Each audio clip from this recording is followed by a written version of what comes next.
Hello po sa inyong lahat. Sana ay nasa mabuti kayong kalagayan ngayon. Ako po ay natutuwa na makasama kayo sa episode na ito, kung saan tatalakayin natin ang isang napakahalagang aspeto ng ating kalusugan na madalas nating napapabayaan, ang gut health o kalusugan ng ating tiyan at bituka. Ako po si Dr. M, isang Filipino-German doktor na matagal nang nagbibigay ng payo tungkol sa kalusugan ng mga Pilipino. Sa araw na ito, gusto kong bigyan kayo ng mas malalim na kaalaman tungkol sa gut health at kung bakit ito mahalaga sa ating pang-araw-araw na buhay. Marahil narinig niyo na ang salitang gut health, pero ano nga ba talaga ito? Ang gut health ay tumutukoy sa kabuuang kalagayan ng ating digestive system, mula sa ating tiyan, bituka, at lahat ng organong tumutulong sa pagtunaw ng pagkain. Parang hardin ang ating tiyan at bituka.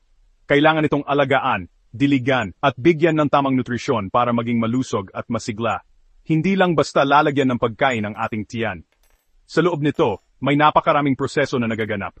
Dito nangyayari ang digestion o pagtunaw ng pagkain, kung saan ang mga nutrients ay hinihiwalay at sinisipsip ng ating katawan.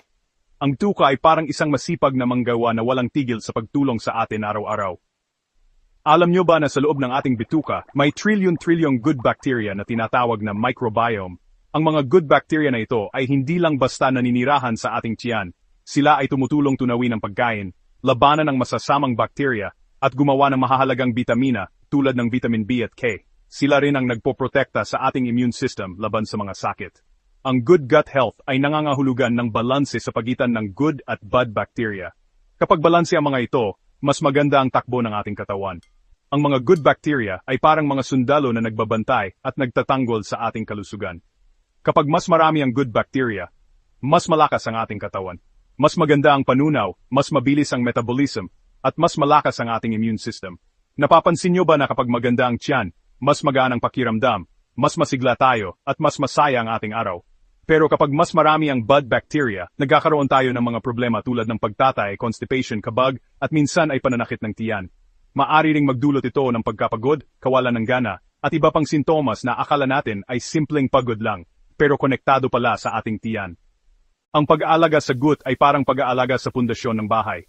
Kapag matibay ang pundasyon, matibay ang buong bahay. Ganun din sa ating katawan, kapag malusog ang ating tiyan at bituka, mas malakas ang ating resistensya at mas protektado tayo laban sa sakit. Alam nyo ba na ang gut health ay konektado rin sa ating utak? Tinatawag itong gut-brain axis. Kapag hindi maganda ang ating tiyan, naapektuhan din ang ating mood, memorya, at kakayahang mag-concentrate. Kaya't kung minsan, kapag tayo ay stressed o malungkot, nararamdaman natin ito sa ating tiyan. Maraming nagtatanong, Dok, mahal ba ang pag-aalaga ng gut health? Ang sagot, hindi kailangang magastos o komplikado ang pag-aalaga ng ating tiyan. Sa simpleng paraan, pwede nating mapanatili ang balanse ng good bacteria sa ating katawan.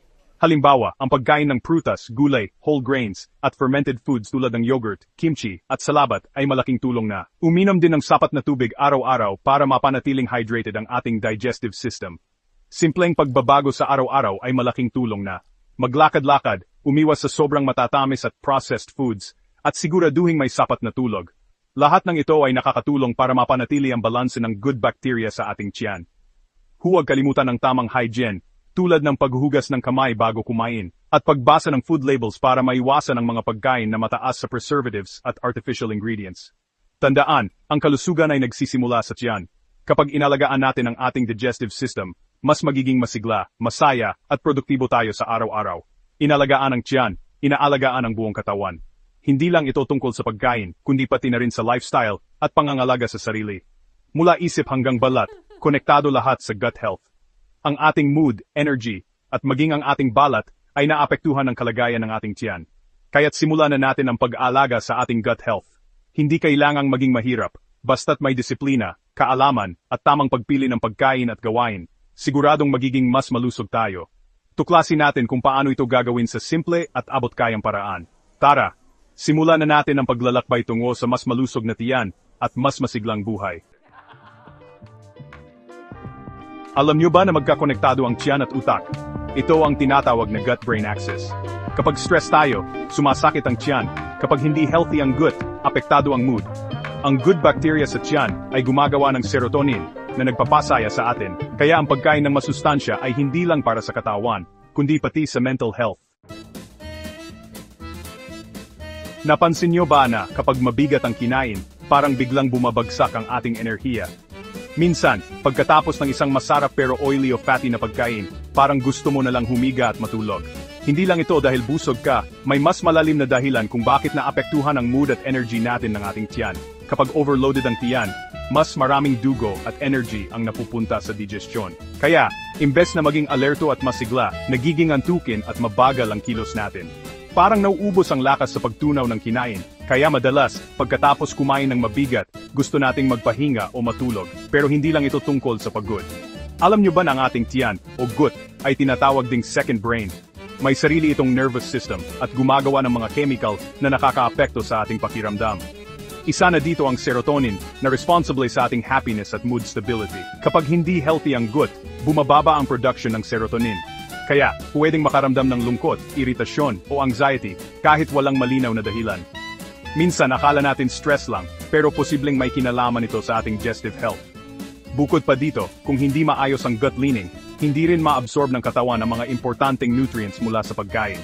Kaya kahit sapat ang tulog at vitamins, pwede pa ring makaramdam ng pagod, panghihina, at kawalan ng gana.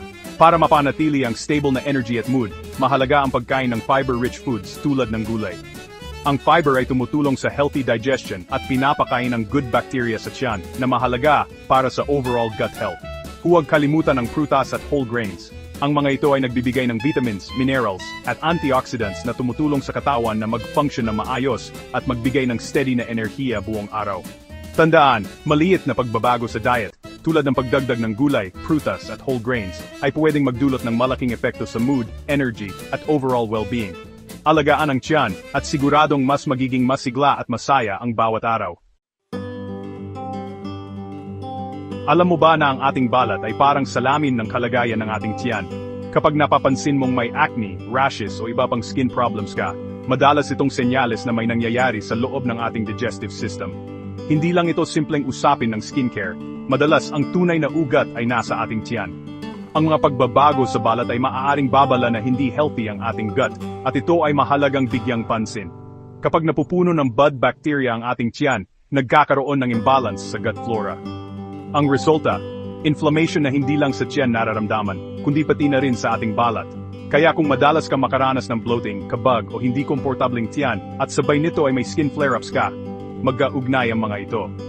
Ang ating digestive health ay direktang nakakaapekto sa kalusugan ng ating balat. Isa sa mga seryosong kondisyon ay ang tinatawag na leaky gut. Kapag nangyari ito, nagkakaroon ng maliliit na butas ang lining ng ating bituka, kaya nakakapasok ang toxins at harmful substances sa ating dugo. Ang epekto nito ay hindi lang sa balat, nagkakaroon din ng mental issues tulad ng brain fog, pagkapagod, at minsan ay mood swings. Kaya mahalagang bantayan ang ating gut health para maiwasan ang mga ganitong problema. Ang good bacteria sa ating tiyan ay hindi lang tumutulong sa digestion, kundi nakakatulong din sa paggawa ng brain chemicals na nagpapasigla at nagpapatalas ng ating isip. Ang pagkakaroon ng balanced gut flora ay susi para maging mas alerto, mas masigla, at mas maganda ang ating pakiramdam araw-araw. Kaya't ugaliing kumain ng probiotic-rich foods tulad ng yogurt, kimchi, at iba pang fermented foods. Para mapanatiling healthy ang ating tiyan, balat, at utak, piliin ang mga pagkaing anti-inflammatory. Isama sa iyong diet ang isda tulad ng salmon, mga gulay na berde, at sariwang prutas. Ang mga pagkain ito ay puno ng nutrients na tumutulong labanan ng inflammation at nagpapalakas ng immune system. Huwag kalimutan ang fiber mula sa whole grains at legumes para sa mas maayos na digestion. Tandaan, ang tunay na glow ay nagsisimula sa loob. Kapag inalagaan mo ang iyong tiyan, makikita mo ang resulta hindi lang sa iyong balat, kundi pati na rin sa iyong overall na kalusugan at sigla. Magsimula sa tamang pagkain at healthy lifestyle para sa mas maliwanag at mas masayang buhay. Paano mo malalaman kung kailangan ng tulong ng tiyan mo? Madalas na bloating, kabag, constipation o diarrhea ay senyales ng imbalance sa gut. Palaging pagod kahit sapat ang tulog, baka hindi na-absorb ang nutrients. Heartburn o pananakit ng tiyan pagkatapos kumain ng dairy o tinapay. Maaring may food intolerance. Pakinggan ang katawan, huwag balewalain ang mga senyales. Unang hakbang ang awareness para gumaling ang tiyan. Solusyon. Simulan sa pagkain. Kumain ng mas maraming gulay at prutas, mayaman sa fiber na pagkain ng good bacteria. Isama ang fermented foods tulad ng yogurt, kimchi, at achara para sa probiotics.